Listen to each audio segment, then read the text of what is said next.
Good evening, everyone. Welcome back to Believers IAS Academy Bengaluru. This is the daily news analysis, and today we'll be discussing some 5 articles from various newspapers such as the Hindu and Indian Express. And today's first article is coming from the Hindu. There is an article discussing about need for global plastic treaty securing a sustainable future. So we'll see what is in the news and what is the significance of this. So it is in news because representatives from over 170 countries have gathered in Busan, South Korea for the fifth and final round of negotiations on a legally binding global treaty to end plastic pollution, including marine pollution. Okay, so the meeting is being held in Busan, which is in South Korea. Aim is to bring a legally binding treaty to end the plastic pollution. So the initiative follows the 2022 United Nations Environment Assembly's agreement to finalize the treaty by end of 2024. In 2022, United Environmental Assembly had agreed that we should bring an agreement by the end of 2024, and as a result of this, 170 countries have been gathered in Busan. So before that, we will understand certain background to this one. Okay, so there was as I said, there was a resolution to end the plastic pollution, and it was a result of United Nations Environment Assembly, and its resolution was called as End Plastic Pollution by 2022. And then there was a setting up of an intergovernmental negotiating treaty. Okay, whenever there is a resolution, in order to bring the resolution into fruition, we have to have certain kinds of negotiations, and that negotiation was done by intergovernmental negotiating treaty, was set up and tasked to develop legally binding instrument, a global treaty to govern plastic production and the use across all nations. And then the global plastic treaty. In 2022, 175 nations agreed to develop a legally binding agreement on plastic pollution by 2024 to reduce the greenhouse gas emissions from plastic production, use and disposal. Okay, so that is why presently all the 175 countries are gathered to bring the final binding of the this treaty. Okay, so we'll understand what is the need for a global plastic treaty. Okay, what is the need? Okay, so the need here arises because of growing dependence on plastic. So in plastic, global production of plastic in the globally has doubled from 234 million tons in 2000 to 460 million tons by 2019. Okay, so it is almost doubled, and by 2040 the production is expected to reach 700 million tons. Okay, again it is going to almost double by one and a half times. Okay, so the plastic production is growing and increasing, and the result is going to have an impact on environment. And then plastic waste and environmental crisis. Plastic decomposition takes around 220 to 500 years with less than 10% recycled to date. So it has an environmental impact. The annual plastic waste generation is approximately 400 million tons and could increase by 62% by 2050. So plastic plastic production is different, and when plastic is in use, then the problem, it is not a problem. If it is being used, it is not a problem. After the use, they are thrown away. Okay, and this thrown away plastic, it should be either recycled or it should be properly disposed of. But normally what happens is they are neither recycled nor properly disposed of. As a result, they will turn into plastic waste. Okay, plastic waste. This is the main problem in plastic production. And then a significant amount of waste leaks into rivers and oceans, breaking down into harmful microplastics and nanoplastics. Okay, so break down into these microplastics and nanoplastics, which will be consumed again by fishes, and then this will be consumed by human beings. Okay, this will again, if there are toxic elements in the plastics and nanoplastics, and if this is absorbed by fishes, then it will be absorbed by human beings. It is going to biomagnify. Okay, biomagnify, and it result in various health implications. Okay, best example for this kind of biomagnification is the Minamata disease. Minamata disease is the result of mercury, which was consumed by pufferfish. Okay, and shellfish. It was consumed by shellfishes, and these shellfishes were consumed by human beings, and it resulted into Minamata disease. Okay, so that is why we have to control the plastic. And third one is it has impact on environment and health. Chemicals in plastics can cause endocrine disruption, cancer, diabetes, reproductive disorders, and neurodevelopmental impairments. So there are various negative impacts on health. Marine, freshwater, and terrestrial species are severely affected. Okay, it is not just the human beings; it is also affecting the environment and biodiversity. And plastic's role in climate change. Plastic production and waste management contribute significantly to the greenhouse gas emissions. Okay, in case you are burning this plastic, burning the plastic, okay, so it is going to release carbon dioxide, sulfur dioxide, carbon monoxide, like nitrogen dioxide, etc., kind of various greenhouse gases, which is going to improve global warming, which is going to increase climate change. Then in 2020, plastics accounted for 3.6% of global emissions, primarily from fossil fuel based production. Emissions could increase by 20% by 2050 if the trends persist. Okay, so India's contribution to plastic pollution. India says that India is the largest contributor to global plastic pollution, which was accounting to 20% of the emissions, 9.3 tons annually, surpassing Nigeria and Indonesia and China. Okay, so recently in the last year there was a report which said that India is the largest contributor to global plastic pollution. So the negotiations are going on. So what is on the negotiating table? Meaning, what are the main issues which are being discussed in the negotiations? First one is focus on the negotiations. The talks aim to establish global rules to tackle plastic pollution across its lifestyle from the production to disposal. Proposed measures include banning specific plastics, setting up binding recycling targets, and regulating the chemical additives in the plastics. Okay, the treaty can focus on three things. One is banning certain kinds of plastics. For example, we can ban single-use plastics, SUP, single-use plastics, and then we can set up binding recycling targets. Even if you are going to use certain plastic, then you should have a certain target where you should recycle them, and then regulating the chemical additives in the plastics.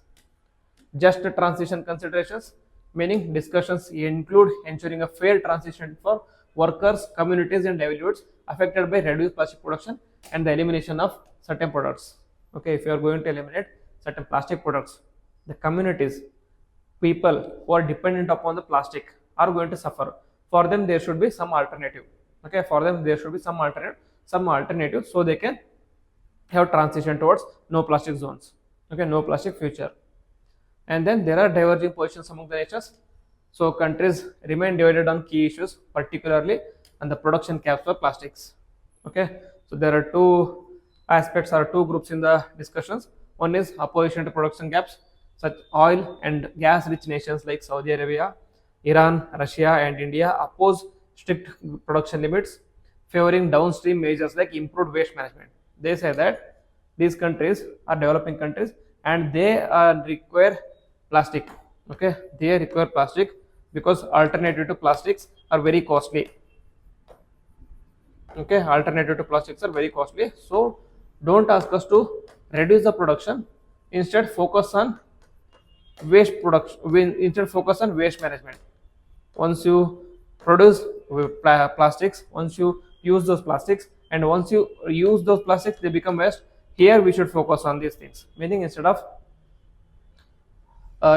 reducing the production, we should focus on waste management. Then support for ambitious targets. Rwanda, Peru, and European Union advocate aggressive pollution reductions, with Rwanda proposing 40% cut by 2040 using 2025 as a baseline. There are two things. One is they oppose for the production caps. Some countries focus on or are in support of production caps. Then India's stance is that they oppose production caps, and they also focused on financial and technical assistance. India advocates for financial aid, technology transfer, and technical support to be part of treaty's core provisions, because the developed countries have already gotten the better benefits out of plastic. Okay, now the developing countries, if they want to shift away from plastic to another alternatives, it requires funds, it requires finances. Those finances, those technologies can be transferred from developed countries to the developing countries. So there should be just a transfer of technology as well as finances. And then it also advocated, India also advocated for regulation of harmful productions and then approach for plastic phase out. While India banned 19 categories of single-use plastics in 2022, it emphasizes that any phase out treaty should be pragmatic and driven by national circumstances. Okay, in 2022, India brought into the plastic waste management rules of 2021, under which 19 categories of single-use plastics were banned. And then India focuses on safe waste management mechanisms, meaning India calls for mechanisms to assess infrastructure needs, financial requirements, and any predictable funding for scientific and safe water management. Okay, so this is the first article. Even if there is any points, okay, all these subheadings and all these points can be used in any kind of mains answer. Okay, if there is any question about need for plastic rules or need for plastic management rules in India or need for plastic treaty in world, then these kind of points can be used in these kind of questions. And then there was an article in the Indian Express that talked about revitalizing municipal finances in urban India. Okay, so you'll understand what is the news. Urban India, contributing nearly 60% to the country's economic output, relies heavily on the municipal corporations for essential services like road maintenance and stations, sanitation. However, the financial constraints faced by municipal corporations impede their capacity to deliver efficiently. So, it is focusing mainly on local self-government, that too municipal corporations. So, you'll understand the issues and there what can be the way forward. So, presently, the hierarchy of government system in India is centrally there is union government and then state government. Within local government, there are two types: municipal level government, panchayat level government. Within panchayat level government, they are district level, it is Jilla Panchayat; block level, it is Panchayat Samiti; village level, it is called as Gram Panchayat. Within municipal level government, there are municipal corporation, council, Nagara Panchayat, cantonment board, notified area committee, and other three are there. Okay, total of 8 kinds of municipal bodies are there in India. Okay, so we'll understand the challenges in municipal financing. First is revenue generation is very limited, with revenue receipts constituting mere only 0.6% of GDP in 2023-24. Municipal corporations rely significantly on the state and central government transfers, which curtail their financial autonomy and developmental capabilities. Okay, so it makes them dependent on state and central government finances or transfers, which are not all the time beneficial, which are not all the time what is required. Okay, and then the lower revenue receipts of municipal corporations are mainly because of the poor property tax revenues, which is a critical revenue source which remains abysmally 0.12% of GDP. Okay, so property tax revenue is also less and revenue receipt is also less. So the revenue generation of municipal corporations is very less. Then revenue concentration, over 58% of the municipal revenue is generated by top 10 municipal corporations, therefore highlighting the fiscal disparity among the urban areas. Within urban cities, 58% of the revenue is generated by top 10 municipal corporations such as Bengaluru, Mumbai, Delhi, Hyderabad, etc. etc. The smaller corporations belonging to smaller urban cities, they are suffering from the revenue generation. So there is an imbalance. And then inefficiency in tax and fee collection. Okay, ineffective property tax systems fail to reflect actual property valuations. User fees for essential services like water supply and sanitation are inadequately adjusted, affecting the cost recovery. Okay, so that is why the municipal corporations are suffering. So what are the strategies should be appointed or adopted so that local bodies can be strengthened? First one is enhancing the participatory governance. Encourage direct citizen involvement in policy making through forums like resident welfare associations, NGOs, and citizen forums. Okay, so that they can have certain recommendations or they can have suggestions on improving the urban local body finances. And then building capacity of municipal personnel. Implement a comprehensive training programs that include administrative and management skills. Continuously calibrate training outcomes using measurable indicators. Okay, so municipal personnel should also be trained and they should be more efficient. Then legislative and institutional reforms. There should be strong institutional arrangements are essential. Arrangements are essential to empower urban local bodies as self-governing entities. Therefore, states must enact legislative reforms for fiscal and functional devolution. Okay, and then state strategic recommendations for financial improvements in municipal corporations. First is obviously since their own sources of revenue is very less, we should focus on enhancing the own source revenues. For this, we should implement GIS based property taxes. Property tax mapping for better compliance, use valuation linked property tax formula to improve revenue elasticity. Okay, and then we should use technology, GIS technology for based property tax mapping, so that any person who is misleading you or who is lying about the property can be taken into account. Then periodic adjustments for cost recovery. There should be better service delivery to increase public willingness to pay. Okay, that is, so any services provided by the municipalities, they should be such that they should be the service delivery should be efficient, so that people are willing by themselves to provide the payment. Then boosting the non-tax revenues, increase income from services like waste management and urban transport through public-private partnerships, enhance revenue from investments and user charges via technology integration and monitoring systems. Then reducing the dependence on transfers. So clearly defined rule-based framework for state and central transfers to ensure predictable compensation, meaning every year certain amount of transfer should be made compulsorily. Adjust transfer amounts for inflation and economic growth potential.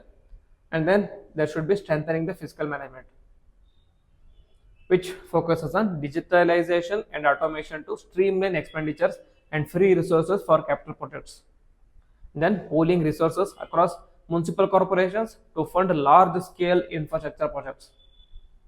So we should bring together many sources across municipal corporations to fund large scale infrastructure projects, so that it is not diluted or it is not fragmented. Then we should focus on exploring initiatives financing options, such as utilize municipal bonds to finance infrastructure development as adopted by larger municipal corporations. They use municipal bonds to finance infrastructure development. Then introduce diverse financing instruments to attract private investments in renewable energy and urban transport. Then, so there have been certain initiatives taken by the government to promote urban governments.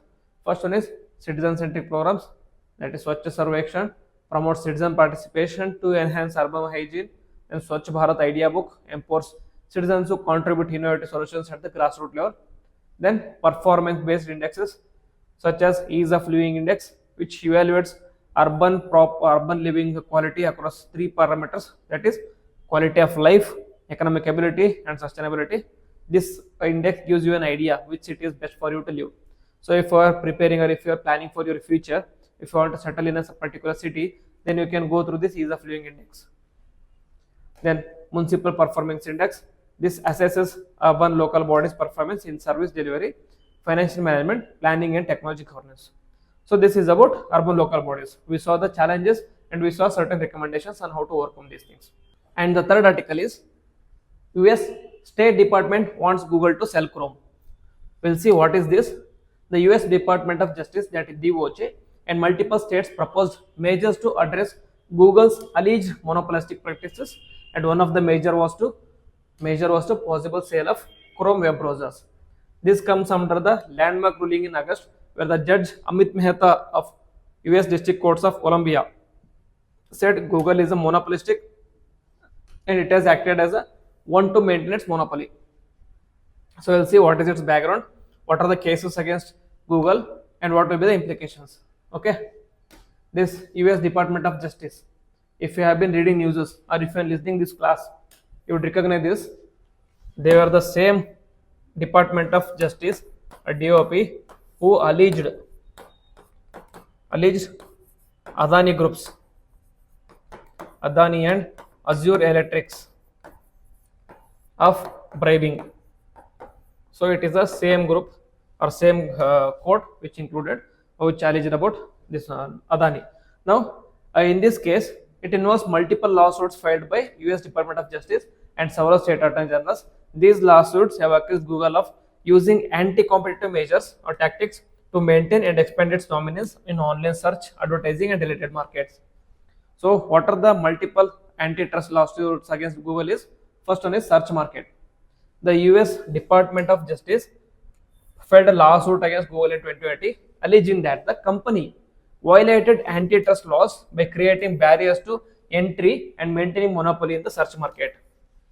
Okay, it has a search engine, so where they used that search engine to create barriers for certain companies and creating certain monopoly for its own company. And then digital advertising, DOJ also sued Google for anti-competitive practices in the digital advertising industry. And then the DOJ is seeking to determine if the Google is using its power to edge out the competitors. So, and third one is there was it was about app stores. In December 2023, Epic Games, a small games, won an antitrust case against Google in the App Store, alleging that Google maintained monopoly power in the Android app distribution market. Okay, so there is an app store of Google called as Play Store. Play Store. If you search something up, any app in the Play Store, it will provide you the particular app. But this company alleged that whenever you search the Epic Games, the Epic game was given 2 steps below the other games which are from Google. Okay, so this was against competition.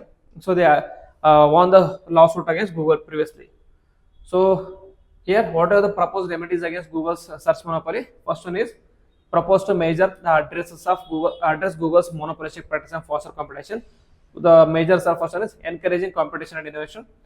This solution aims at creating an open search ecosystem, enabling rivals to compete in the consumers and advertisers. Instead of Google owned search engines, this should be open search ecosystem. And then divestment from Android and Chrome.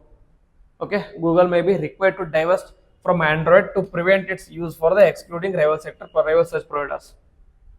Then proposal also calls for divestment from Chrome, citing its control over the search distribution as a barrier to competition. Okay, so the Chrome is a web app, okay, web browser.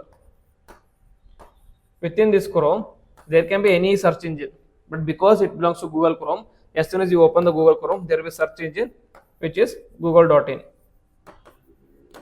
So they are saying that you should divest these two because it is anti-competitive. Because since it is a web browser, people will be buying web browser, but if they want to see other search engines, it is not normally possible. Okay, because then they have to again search about any other search engine such as yahoo.com, bingo.com, etc. Okay, they have to search it, but if you open the Chrome, there is already google.chrome in already. Okay, google.in already present here.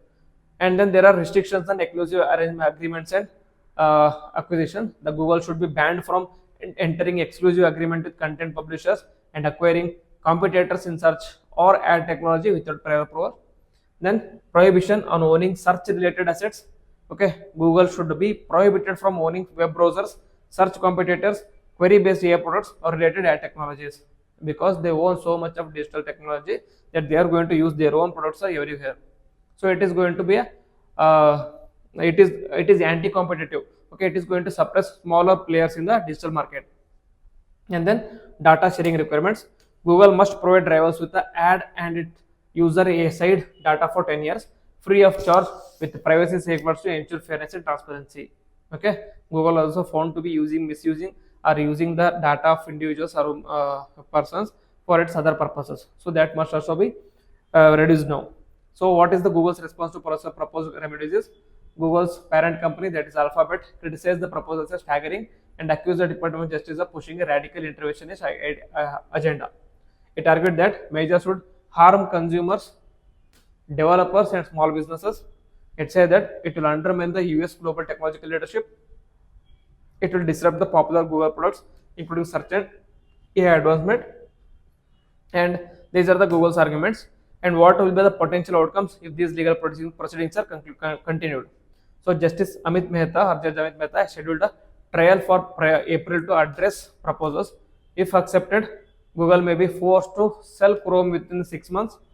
Then the company would be barred from favoring its own services such as YouTube, and then Google plans to appeal any penalties, potentially prolonging the legal battle further. Okay, so this is about Google news. Okay, so for today we'll end the discussion here. We'll discuss 3 important articles. Do make note of important articles, important points here. Okay, those points can be used in any answer, any kind of answer. If you have any doubts, if you have any queries, you can do write in the comment box. If you want any suggestions, or if you want to suggest me anything, you can also write that in the comment box.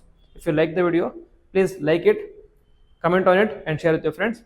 And also subscribe to the channel and click on the bell icon so that you don't miss any notification. With this, I will end the session. Jai Hind, Jai Karnataka.